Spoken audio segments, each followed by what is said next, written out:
Hello student, तो इस वाले वीडियो के अंदर अपन फ्रीऑन को पढ़ेंगे। तो फ्रीऑन को मैं आपको जनरली बताऊं तो फ्रीऑन एसी फ्रिज वगैरह जब आप यूज लेते हो तो यहाँ से निकलता है, ठीक है ना। तो उस एसी फ्रिज में से जो निकल रहा है उसी की अपने को स्टडी करनी है, ठीक है ना। ये काफी हार्मफुल भी है, ठीक है, बहुत नुकसान भी करता है लोगों को, तो वही अपने को पढ़ना है, ठीक है ना। तो इसको पहले बनाने का वजह, तो बनाने के मतलब मैंने लिख रखे हैं पहले से। जब कार्बन टेट्राक्लोराइड आप HF के साथ रिएक्शन कराते हो तो CCl3F और HCl बनता है, ठीक है। आपको बनाना है वैसे ही, इसके अंदर जितने भी हाइड्रोजन है उनको पकड़ के निकालते हैं, ठीक है। ये बात आती है समझ में। अब इनका नोमेनक्लेचर, अच्छा इसको ध्यान रखना, शॉर्ट के अंदर CFCP कहा जाता है, क्लोरोफ्लोरोकार्बन, ठीक है। क्लोरोफ्लोरोकार्बन मतलब ये ऐसे प्रोडक्ट है जिनके अंदर फ्लोरो और कार्बन नहीं मिलेगा, तो CFC शॉर्ट के अंदर कहते हैं। अब ये होता क्या है तो सुनना, पॉलीहेलोएल्केन होते हैं, पॉलीहेलोएल्केन होते हैं, ठीक है ना, पॉलीहेलोएल्केन होते हैं, ठीक है।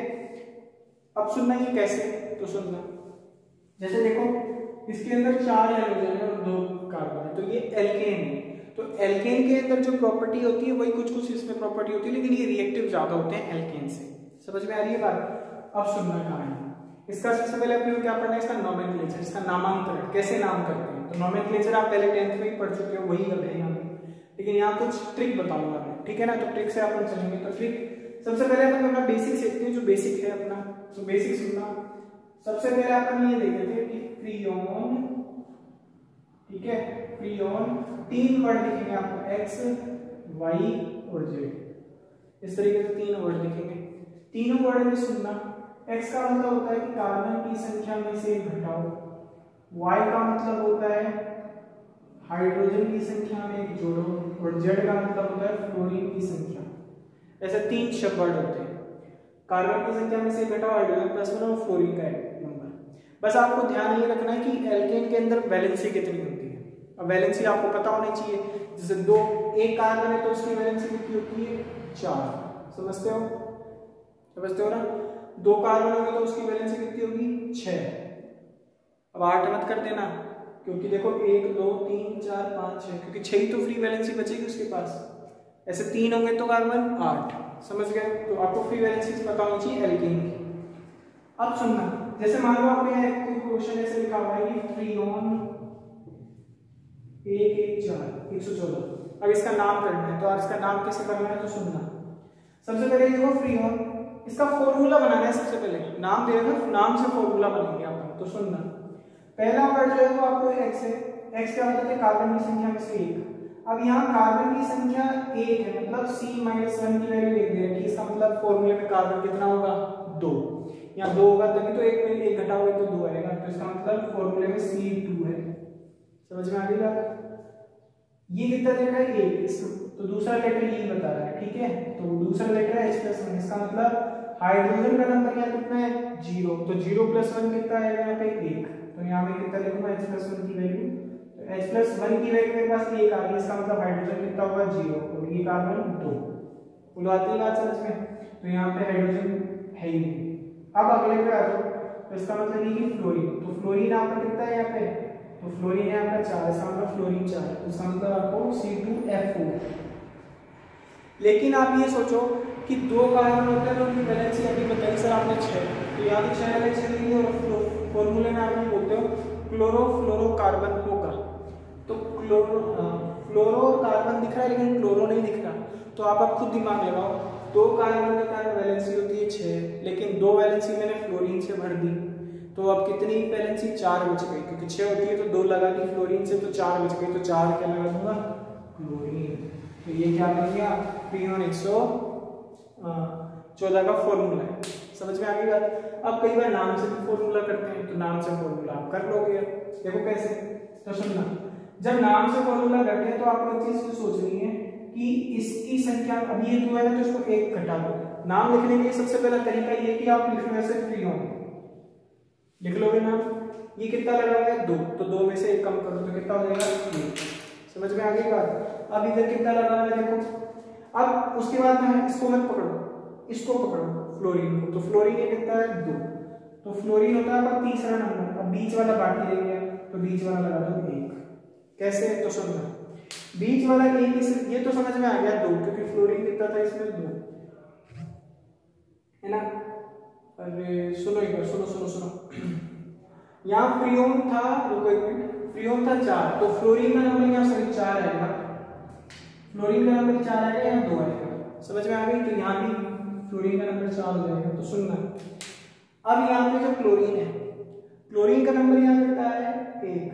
अब इसका मतलब समझना, बीच वाले का नंबर 1 है, इसका मतलब ये हाइड्रोजन प्लस 1 की वैल्यू कितनी होगी, जी 1। इसका मतलब हाइड्रोजन ये कितना होगा 0, तो 0 + 1 की वैल्यू कितनी हो जाएगी यहाँ पे 1। तो इस तरीके से फ्रीओन का फॉर्मूले से नेम और नेम से फॉर्मूला, तो आपकी बुक के अंदर ऐसे 4-5 दे रखे हैं, उनको सॉल्व करना अच्छे से आनी चाहिए आपको, फॉर्मूले से नाम और नाम से फॉर्मूला बनाना आना चाहिए, ठीक है। ये आपसे पूछता है वो। अब अगले पढ़ते हैं अपन, अगला क्या है आपका, तो सुनना, अगला है आपका अगले वाले लेक्चर के अगले में पढ़ेंगे अपन। तो फ्रीओन तो मैंने खत्म कर दिया, अब फ्रीओन से क्या क्या है, इफेक्ट क्या क्या होते हैं, तो वो इफेक्ट अब अपने को क्या करना है, पढ़ने हैं। तो अब होता क्या है वो सुनो।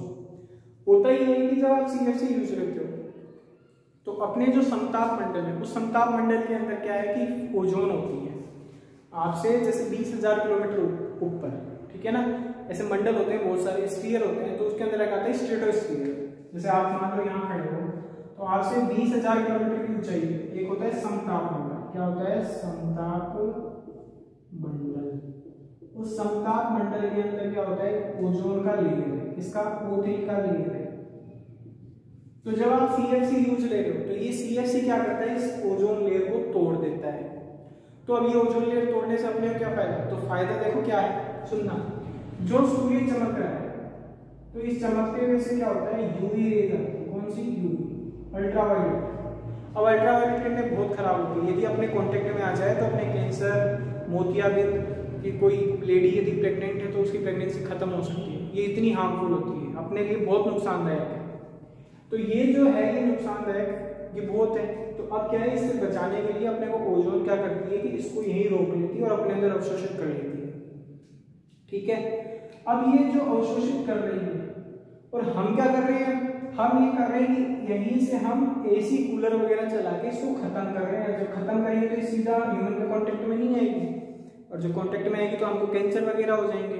इसलिए क्या है कि आजकल कैंसर के केसेस बढ़ रहे हैं, क्योंकि ओजोन के अंदर छेद हो चुका है। वो छेद इसीलिए हुआ है क्योंकि हम क्या है, ज्यादा से ज्यादा फ्रिज, कूलर, AC वगैरह चला रहे हैं। हाँ, कूलर से नहीं, फ्रिज, AC वगैरह से CFC निकलती है। तो ये CFC ओजोन को डैमेज कर रही है, तो डैमेज करने के कारण UV सीधे कांटेक्ट में आती है और हमको कैंसर जैसे रोग होते हैं, ठीक है। तो ये चीज आपको ध्यान रखनी है, ये समताप मंडल के अंदर होती है।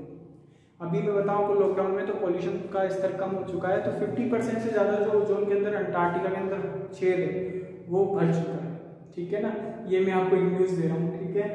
तो ये चीज ध्यान रखना। अब एक यहाँ से क्वेश्चन आपसे पूछा हुआ है, नीट के अंदर पूछा 2018 के अंदर, ये बनता कब है, तो ध्यान रखें इसका एक दिवस होता है, एक दिन हो जिस दिन इसको प्रोटेक्ट करने के लिए याद प्रोटेक्शन के लिए एक है दिन, वो क्या है, 16 सितंबर। 16 सितंबर को ध्यान रखना क्या होता है, 16 सितंबर को ओजोन दिवस मनाया जाता है, ओजोन डे, ध्यान रखना। और इसकी जो मोटाई है, नहीं मोटाई ये वाली, ये डॉप्सन यूनिट में मापते हैं, मेजर करते हैं इसमें डॉप्सन यूनिट के अंदर, DB, ठीक है। डॉप्सन यूनिट के अंदर इसको मेजर करते हैं। एक ये चीज थी। अब उसके बाद में आपसे यहाँ से क्या पूछता है, अभी ये चैप्टर लगभग खत्म हो चुका है। इस चैप्टर के अंदर क्या आगे, तो DDT और एक DLC। तो DDT DLC में आपको बता दो, दोनों ही कीटनाशक है, ठीक है। ये कीटनाशक है, अपन इनकी स्ट्रक्चर देखेंगे, ये बनते कैसे हैं, बस काम इतना ही है इस चैप्टर में। तो देखो अब क्या है, ठीक है ना। तो देखो सबसे पहले अपन देखेंगे DDT। DDT की फुल फॉर्म मैं अभी आपको बताऊंगा, पहले अपन इसका स्ट्रक्चर देखेंगे बनता कैसे। तो सुनो, आपके पास में होता है क्लोरल। DDT आप जानते हो, आपके घरों में आता होगा, ठीक है ना। तो ये है अपने पास क्लोरल, इसको क्या बोलते हैं, क्लोरल। इस क्लोरल की आप रिएक्शन कराते हो किसके साथ, क्लोरोमीन के साथ। देखो इस तरीके से, देखो ये क्लोरीन, ये क्लोरीन, ये हाइड्रोजन, ये हाइड्रोजन। जब आप यहाँ रिएक्शन कराते हैं तो रिएक्शन में सुनना क्या होता है, ये वाला ऑक्सीजन और ये H2, ये सबका सब निकल जाता है, निकलने के बाद में बनता क्या है तो वो सुनना, CCl Cl Cl, ये DDT बना रहा हूँ, ठीक है ना, स्ट्रक्चर ये उसका आपको भी आना चाहिए। CH, ये बन गया आपका, देखो ये बेंजीन, और ये आपका बन गया, देखो ये इससे जुड़ जाएगा करके, और ये आपका Cl। तो इस तरीके से ये क्या बन गया, DDT। अब इसकी फुल फॉर्म सुनना, फुल फॉर्म स्ट्रक्चर देख के आपको आएगी समझ में, याद भी हो जाएगी। तो सुनना, डाइक्लोरो डाइफिनाइल ट्राइक्लोरो इथेन। तो डाइक्लोरो डाइफिनाइल ट्राइक्लोरो इथेन, ये इसकी फुल फॉर्म है। समझ में आ गई बात। बुक्स के अंदर कई कई जगह ये भी लिखा हुआ है पैरा पैरा डैश। तो सुनना, इसके लिए 1 2 3 4, तो ये पैरा, और इसके लिए 1 2 3 4, तो इसके लिए तो लगाते हैं वर्ड पैरा डैश, और इसके लिए पैरा, किसी के लिए पैरा और पैरा डैश लगा सकते हो, बस वो तो कंफ्यूजन नहीं, इसलिए ऐसा है, ठीक है ना। तो पैरा पैरा डैश इस डाइक्लोरो ट्राइक्लोरोइथेन, तो ये इसका नाम लिखा हुआ है बुक्स के अंदर, तो आप वहां से देख लेना, ठीक है। तो ये कीटनाशक के रूप में काम आता है, ठीक है। ये अपघटित नहीं होता है, ध्यान रखना। ये जैव आवर्धन में काम होता है, बायोमैग्निफिकेशन में। क्या होता है कि इसको आप यूज लेते हो तो इससे जो निकलता है, मतलब इससे जो कुछ भी निकल रहा है, क्या क्या निकलता है, जैसे इसको कीड़े मकोड़े खाते हैं तो उनका इसका अपघटन नहीं होता, तो मैग्निफिकेशन करवाता है, अनअपघटित नहीं है, ध्यान रखना DDT, ठीक है। इसके बाद में अपना क्या पढ़ना है, BHC, कीटनाशक के रूप में काम आता है ये। अब अपने को क्या पढ़ना है, BHC। तो BHC देखो अब क्या है, तो कीटनाशक आपको इसका नाम याद होना चाहिए। अब क्या पढ़ना है अपने को, BHC। तो BHC की फुल फॉर्म होती है बेंजीन हेक्साक्लोराइड। क्या होती है, बेंजीन हेक्साक्लोराइड, क्या होती है, बेंजीन हेक्साक्लोराइड इसकी फुल फॉर्म है।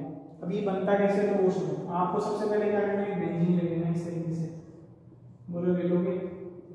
इस बेंजीन की Cl2 के साथ रिएक्शन करानी है, ठीक है, HCl की प्रेजेंस में। जब आप कराते हो तो क्या बन जाता है, ये इस तरीके से, देखो ये, ठीक है। तो यहाँ 3 Cl2 लेने हैं, तो इसके पास जो एक एक इलेक्ट्रॉन है ना, ये वाले, ये एक एक इलेक्ट्रॉन इन 6 Cl के साथ मिलके और ये बना डालेगा, ये Cl, ये Cl, ये वाला Cl, ये Cl, ये Cl और ये Cl। और आपको पता है यहाँ हर जगह हाइड्रोजन तो होता ही है, ठीक है भाई। बेंजीन का फॉर्मूला क्या होता है, C6H6। तो C6H6 का हुआ क्योंकि इसके एक एक इलेक्ट्रॉन इन 3 Cl के साथ, तो ये Cl Cl, तो इस तरीके से 3 टूट जाते हैं, देखो। अब इसका एक एक इलेक्ट्रॉन ज्यादा क्यों वहां लग जाता है, जैसे ही लगेगा तो देखो ये बन जाएगा H H H H, और ये H और ये H। अब ये जो बना है ये है आपका BHC, इसी इसको क्या बोलते हैं, बेंजीन हेक्साक्लोराइड, या फिर इसी को बोलते हैं C6H6Cl6। तो देखो 6 कार्बन 6 हाइड्रोजन 6 क्लोरीन, ठीक है, बात आती है समझ में। उसके बाद में देखो इसी को बोलते हैं 666, 666 इसी का नाम है। इसी को ध्यान रखना, लिंडेन बोलते हैं। क्या बोलते हैं, लिंडेन। ये कहानी याद रखनी, इसको लिंडेन भी कहते हैं, ठीक है। इसी का एक नाम हो गया, क्या नाम है इसका, गैमेक्सिन। गैमेक्सिन रख लो भैया। तो इतने सारे नाम है इसके, एक आदमी के इतने सारे नाम है, ठीक है ना। अभी काम क्या आता है, तो ये भी कीटनाशक में ही काम आता है, ठीक है। तो ये इतने स्ट्रक्चर, आपको इतनी चीजें, BHC DDT की स्ट्रक्चर वगैरह आपको सब कुछ पता होनी चाहिए, ठीक है। क्योंकि ये जब पता होगी तो आपके एग्जाम में डायरेक्टली पूछा जाता है। मैं आपको बताऊं तो इससे एक क्वेश्चन और आता है। इससे कई टाइप होते हैं, अल्फा बीटा गामा, ठीक है ना, बहुत सारे होते हैं, alpha beta gamma delta epsilon और थीटा। उसके अंदर से ध्यान रखना, गामा जो होता है, गामा वाला, तो जो गामा BHC होता है ना, ये सबसे छोटा होता है और सबसे ज्यादा क्रियाशील होता है, ध्यान रखना। सबसे ज्यादा रिएक्टिव होता है और सबसे छोटा होता है। ये क्वेश्चन आया हुआ है इसलिए मैं बता रहा हूँ आपको, तो ये ध्यान रखना, ठीक है। तो मैंने आपको ये चैप्टर पूरा करा दिया, आप भी पूरा पढ़ लिए होंगे, नहीं पढ़ा तो वीडियो दोबारा देखना, ठीक है, जब तक समझ में नहीं है। अब खुद के क्वेश्चन, चैप्टर के क्वेश्चन भी करने की कोशिश करना, आपसे होंगे, ठीक है ना, अधिकतर होंगे। बहुत अच्छा पढ़ाया मैंने, मेरे को पता है, पूरी एक एक चीज बताई आपको, ठीक है। अब इसके आगे वाले लेक्चर के अंदर मैं आपको क्वेश्चंस कराऊंगा इसके। तो क्वेश्चंस में फोन पे ही आपको करा दूंगा, ठीक है। तो पढ़ाओ, आप पढ़ाई कर रहे होंगे, दोस्तों के साथ शेयर करें इस वीडियो को अधिकतम, ठीक है ना, जो बच गए बाकी बच्चे, ठीक है। और जल्दी से जल्दी स्वस्थ हो, ठीक है। अपन इतना ही पढ़ेंगे इस वाले लेक्चर के अंदर। Thanks for watching.